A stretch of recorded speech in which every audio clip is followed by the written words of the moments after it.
Hi అండి. ఎలా ఉన్నారు? బాగున్నారా? మీరందరూ బాగుండాలనేది నేను మనస్ఫూర్తిగా కోరుకుంటున్నాను. ఫ్రెండ్స్, ఈరోజైతే నేను ఒక టాపిక్‌తో అయితే మీ ముందుకొచ్చాను.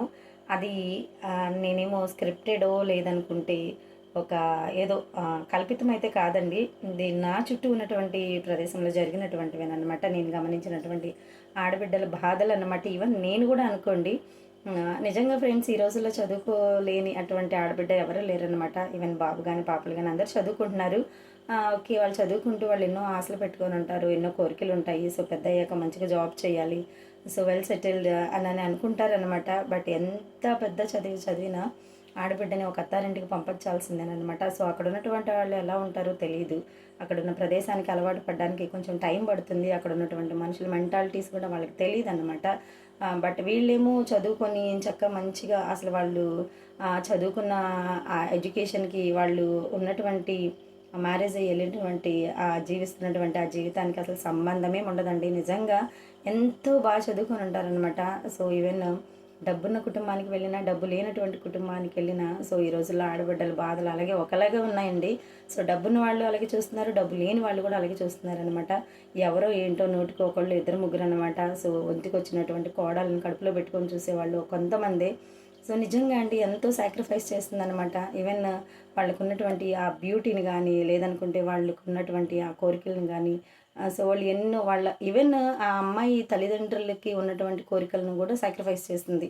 అంటే వాళ్ళ తల్లిదండ్రులు అనుకోనుంటారు గదండీ! మా అమ్మాయి ఇంత చదువుతుంది. సో, పెద్దయ్యాక మంచి జాబ్ చేసి మంచిగా ఉంటే చూడాలి అని చెప్పి వాళ్ళ తల్లిదండ్రులకి ఉంటుందనమాట. బట్ అలా చూడనీయకుండా చేస్తున్నారనమాట. ఎందుకంటే వంటింటికే పరిమితం అవ్వాలి. లేదనుకుంటే ఇంట్లోనే ఉండాలి. పిల్లలు పుట్టేసాక ఇంక పిల్లల్ని చూసుకోవడానికి అత్తగారింట్లో ఎవరు ఉండరనమాట. ఇంకా ఆ అమ్మాయే చూసుకోవాలి. ఈవెన్ ఒక రూపాయి కావాలన్నా, రూపాయి కావాలన్నా సరే ఇంకా వేరే వాళ్ళని అడగాల్సిన పరిస్థితి అన్నమాట. ఈవెన్ మీకు తెలుసో లేదండి, ఈ రోజుల్లో కొంతమందికైతే సో, ఎంచక్కా చదువుకుని ఉంటారు. ఎడ్యుకేషన్ బావుంటుంది. వాళ్ళకి ఫోన్ మాత్రమే దగ్గరుంటుంది గానీ ఫోన్‌పే అయితే ఉండదన్నమాట. నిజంగా చాలా చాలా చాలా కఠినంగా అయితే చూస్తారనమాట. మరి ఎందుకో తెలీదు గానీ, ఈవెన్ ఒక రూ. 100 కావాలన్నా చెయ్యి చాచి తీసుకోవాల్సిన పరిస్థితి అయితే ఉందన్నమాట ఈ రోజుల్లో ఆడబిడ్డలకి కొంతమందికి. అందరు కాదులెండి. కానీ ఒకటే ఫ్రెండ్స్, ఈ రోజుల్లో ఆడపిల్లలందరూ ఎదురు తిరిగి ఉంటున్నారు కాబట్టి, సో, వాళ్ళ జీవితాన్ని వాళ్ళు హ్యాపీగా లీడ్ చేయగలుగుతున్నారు. సో, ఎదురు తిరగలేని వాళ్ళు ఇంక అలాగే బానిసల్లాగా బ్రతుకుతూ ఉండాలనమాట. వంటగదికి, లేదనుకుంటే పిల్లలకి, లేదనుకుంటే ఇంట్లో ఉన్నటువంటి పెద్దవాళ్ళకి, హస్బెండ్‌కి చాకిరీ చేసుకుంటూ, వాళ్ళకున్నటువంటి ఆశలని, కోరికలని అన్నీ చంపేసుకొని నిజంగా అలా బ్రతుకుతున్నారనమాట ఈ రోజుల్లో ఆడపిల్లలు.